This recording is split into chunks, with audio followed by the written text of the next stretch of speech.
Alors, donc, bienvenue ici au fort et mémorial de Montbarré. Alors, tout d'abord, quelques mots de présentation sur ce fort. Ce fort, début de construction 1777 pour finir en 1784. En fait, ce fort faisait partie de tout un ensemble de fortifications destinées à protéger la ville de Brest et plus particulièrement son arsenal d'une attaque des Anglais qui seraient venus par la terre. Parce que nous sommes en pleine période de guerre d'indépendance entre l'Angleterre et les États-Unis. La France soutient les États-Unis, des bateaux partent de Brest, et on redoute justement en représailles que les Anglais débarquent plus haut sur les terres pour venir prendre Brest et son arsenal à revers. C'est pour ça que plusieurs forts comme celui-ci ont été construits. Un peu plus loin, vous avez le fort du Castel, et aussi le fort de Quéranroux, le fort de Pinfeld. Et tous ces forts-là formaient non seulement une ceinture défensive autour de Brest, mais étaient construits à une distance suffisante, de sorte que si les Anglais avaient attaqué, la portée des armes de l'époque n'aurait pas pu causer des dommages aux bateaux qui étaient ancrés dans l'arsenal. Pour en revenir au fort de Montbarré, il pouvait accueillir jusqu'à 600 soldats en période de tension. Sinon, c'était juste une petite garnison de quelques hommes qui étaient cantonnés sur le site, qui s'occupaient principalement de la surveillance, un petit peu de l'entretien. Je dis un petit peu parce que souvent ils laissaient même pousser arbres et branchages sur les murs, de sorte à faire un camouflage naturel et éviter comme ça d'émettre la tension sur le fort. Donc cette période se passe, il n'y a pas eu d'attaque des Anglais, d'autant plus qu'il faut savoir que tous ces forts ont été opérationnels au moment où la guerre d'indépendance fut terminée. Ils n'avaient donc plus aucune raison d'être, sauf leur côté dissuasif, bien sûr, et on se retrouve petit à petit à la Deuxième Guerre mondiale, où au lendemain de l'armistice de 1940, le fort va être occupé par les Allemands. Donc ce fort va servir de dépôt de munitions, de dépôt de vivres, mais en même temps ce sera un camp de prisonniers. Quand vous êtes arrivé ici, vous avez peut-être remarqué sur votre droite, dans le virage, juste avant de passer le pont-levis, il y avait des gros cailloux, de l'herbe, et il y a une plaque, une stèle contre le mur. C'est une stèle commémorative en mémoire des républicains espagnols qui ont été internés ici durant la Deuxième Guerre mondiale. Et ces prisonniers, qui eux étaient cantonnés dans des baraquements dans les douves tout autour du fort, étaient utilisés pour la construction de toutes les fortifications du mur de l'Atlantique en Bretagne, mais surtout de la base sous-marine qui est un petit peu plus loin dans l'arsenal. La guerre se poursuit et nous arrivons en 1944. Août-septembre 1944, c'est la bataille de Brest.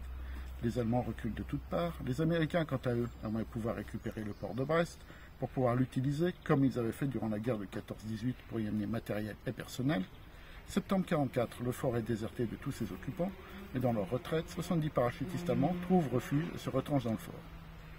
Si bien que pour pouvoir délivrer la ville de Brest, les Américains sont obligés de faire tomber tous les forts tout autour de la ville, et du coup, du 12 au 16 septembre 1944, ce fort sera le lieu de combats relativement intenses entre ces 70 parachutistes allemands et des éléments de la 29e division d'infanterie américaine.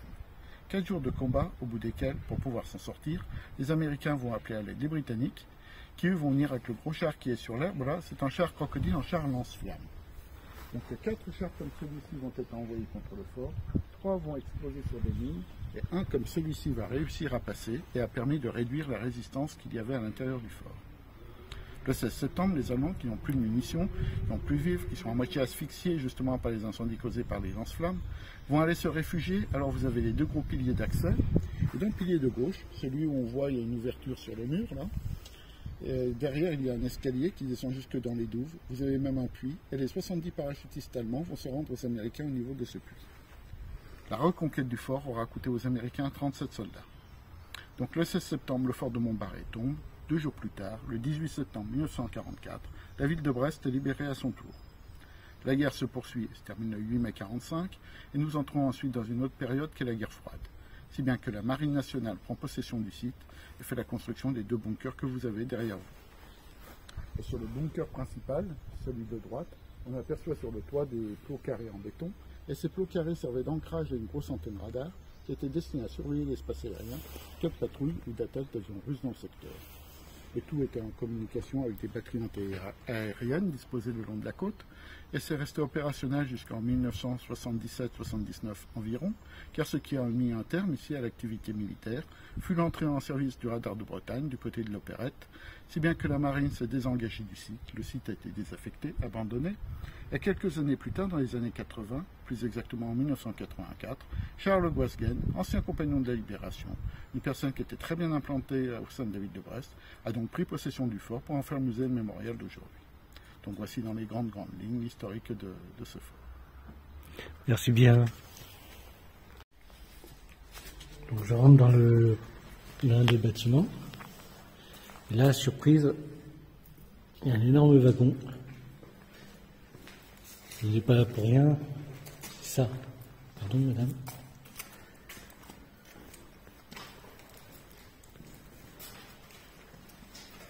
Vous vous rendez compte, c'est une réplique, enfin une réplique exacte, non, c'est une réplique ou plutôt un original. C'était des wagons à bestiaux à l'origine, ça a servi à ça, à déporter les juifs, et les résistants, entre autres, ou plutôt tous les opposants, ou tous ceux qui pouvaient s'opposer au régime nazi.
Donc, si vous voulez tout lire, faites des pauses à la vidéo et puis lisez parce que y a tellement de documentation à lire,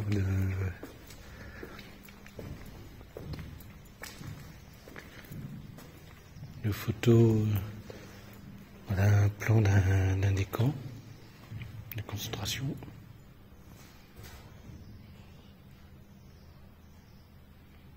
Ouais, non, il y en a deux en fait.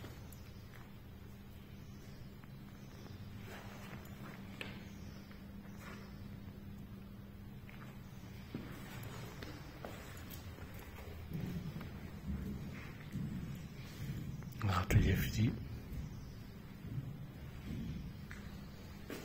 On va faire la suite. Hein. Je suis dans la salle juste à côté. Voilà, le drapeau de la résistance. En voleur. Ah, bah, je connais cette photo.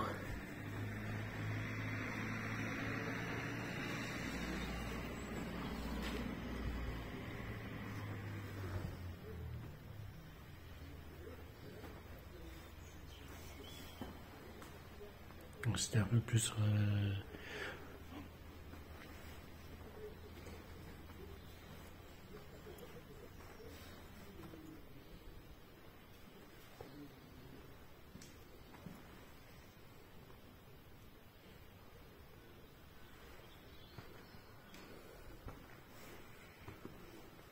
externe.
Magnifique.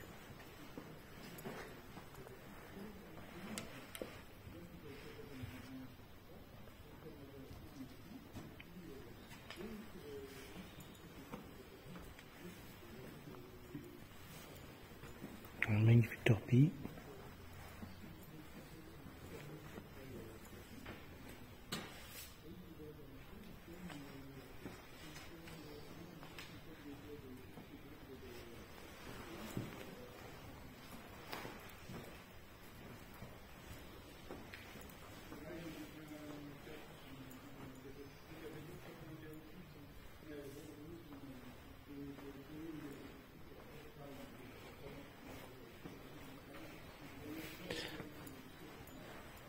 La petite remorque de vacances.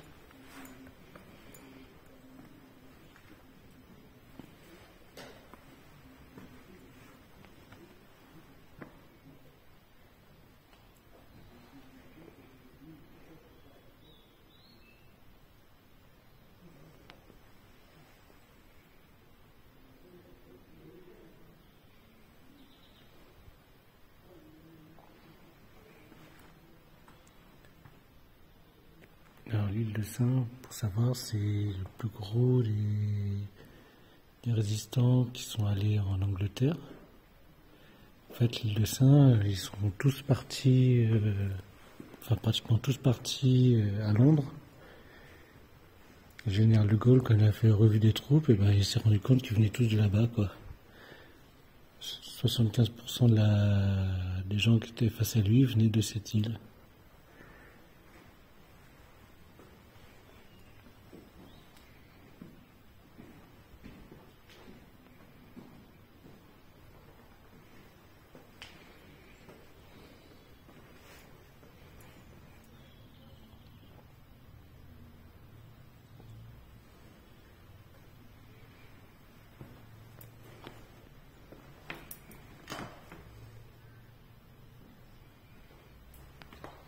Alors, on va passer à l'autre. Bon, lui, un petit. Il y a eu un impact. Casque militaire français, typique.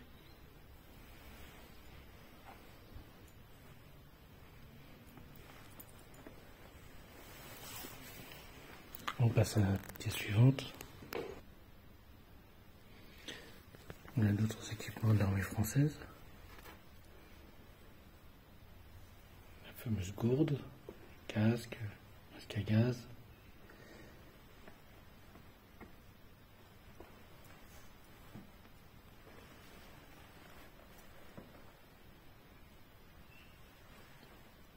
Bonjour monsieur.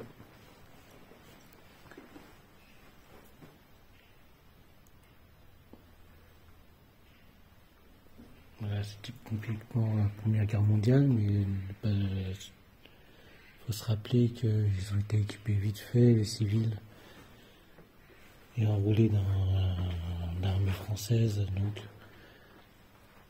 avec des habits qu'ils avaient en réserve, donc ils se sont retrouvés en bleu et non en vert.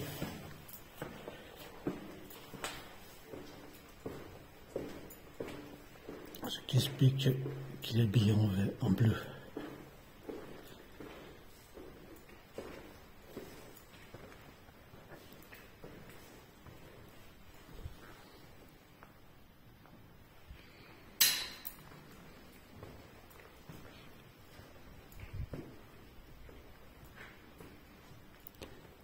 C'est les victimes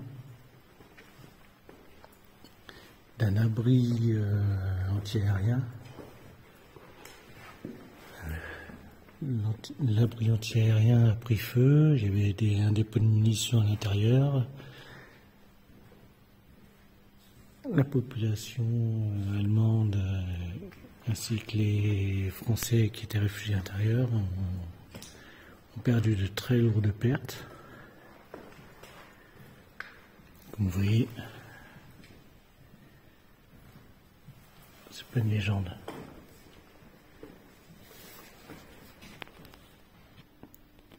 Le cours des bombardements et combats divers. On a la liste des lourdes pertes.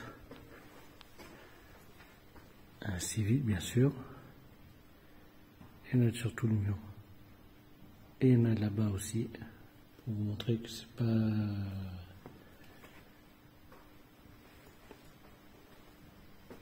que ça ne touche pas que les militaires, les guerres.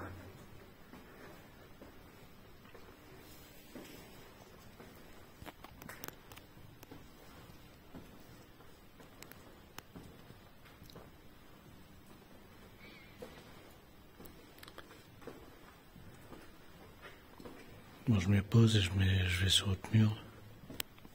Et nous voici à la suite des autres panneaux.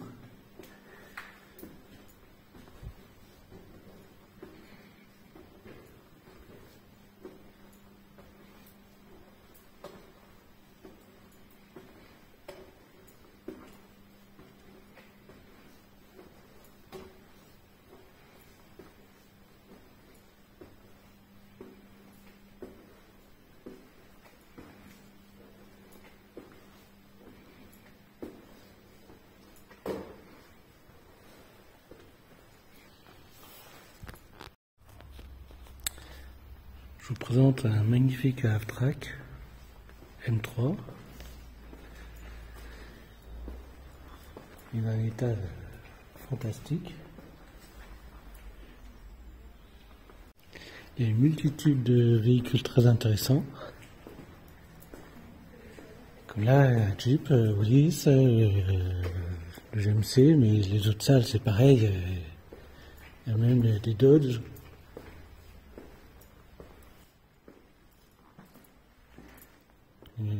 Des canons de DCA.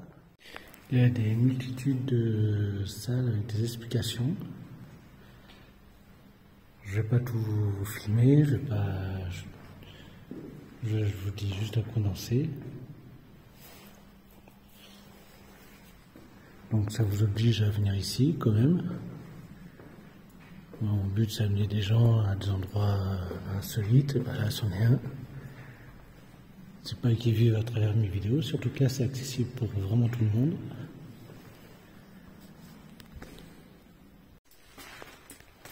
Ce fort est aussi pourvu de grands couloirs.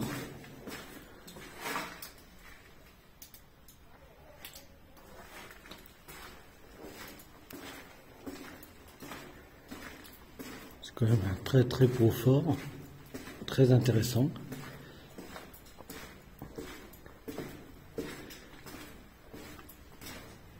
Dans une salle adjacente, il y a eu une tentative de pénétration par les Américains, pour chasser les Allemands. Donc la salle est effondrée. Bon, pour les petits malins qui serviront de ma vidéo pour voir des choses à voler, je dis de suite, il y a des alarmes partout. De toute façon, je vois pas l'intérêt de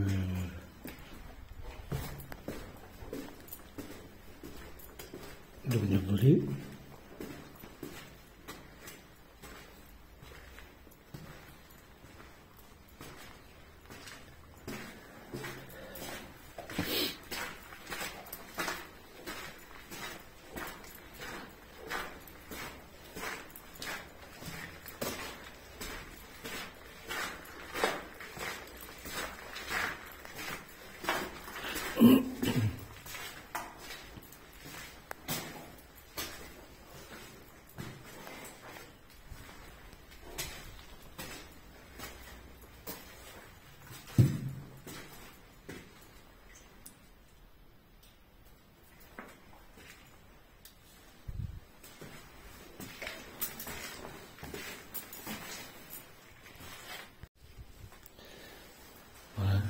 L'ex-câble transatlantique. C'est marqué. Je ne l'ai pas inventé. Ce fort est pourvu de grands tunnels. Très intéressant. Vous voyez, c'est une arme à feu.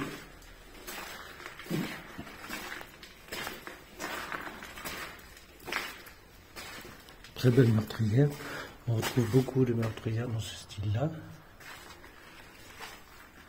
Ce qui fait la différence entre les meurtrières pour armes à feu et pour les flèches, c'est l'ouverture là. Vous ne pouvez pas passer un arc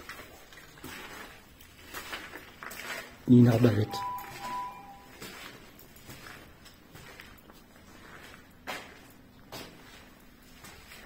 Des latrines.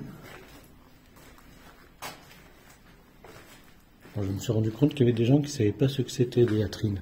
Ben, c'est les toilettes.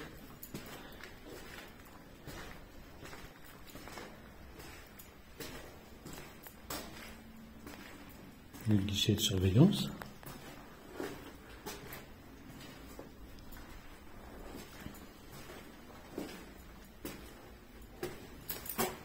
Un magasin.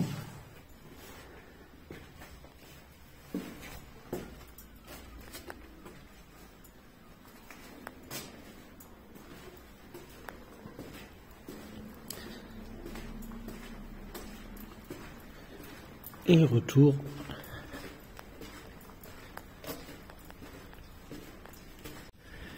et voilà les deux fameux bunkers faits après-guerre avec un magnifique canon, enfin le DCA.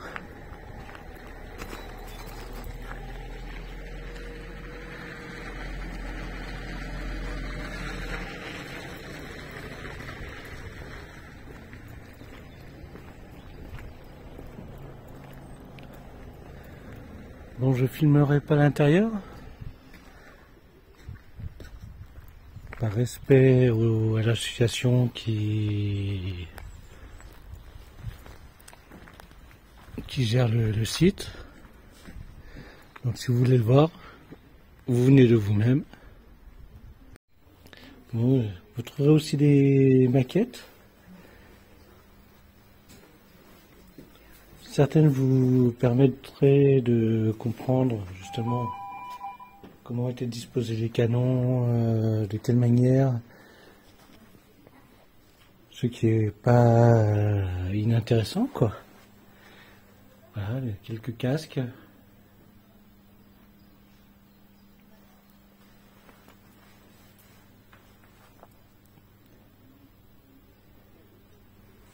Vous voyez la disposition des DCA. Enfin, ce n'est pas que DCA, mais ça peut vous...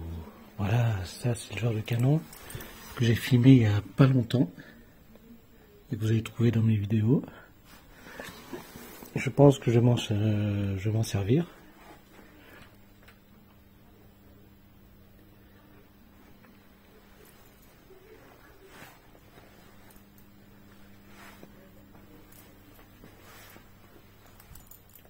Un observatoire très instructif.